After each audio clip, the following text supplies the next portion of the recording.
এই ঈমান মানুষের দুর্জয় সাহসী বানায়। মৃত্যুকে সে পরোয়া করে না। সুবহানাল্লাহ বিহামদিহি। সে ভয় করে কেবলমাত্র কাকে? আল্লাহ রাব্বুল আলামিন। কাউকে ভয় করে না।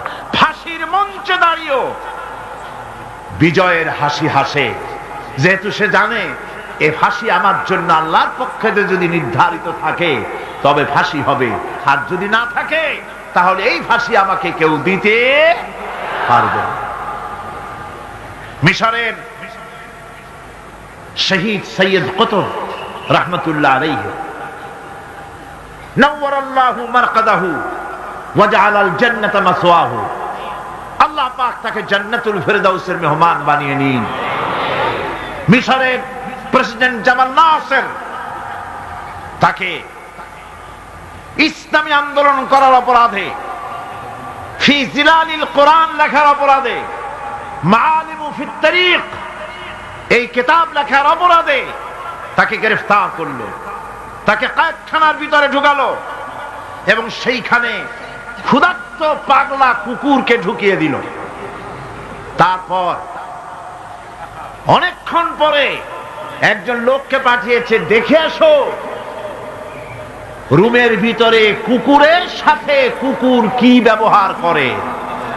নাউযুবিল্লাহ।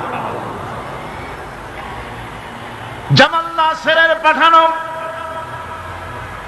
সেই লোকটি জেলখানার ভিতরে দৃশ্য দেখে অবাক হয়ে ফিরে এসে বললেন, জাহাপানা, কয়েদখানার ভিতরে গিয়ে দেখলাম সৈয়দ কুতুব নামাজের ভিতরে সেজদায় পড়ে আছে, আর শিকারী পাগলা কুকুর তার পাশে বসে তাকে পাহারা দিতেছে।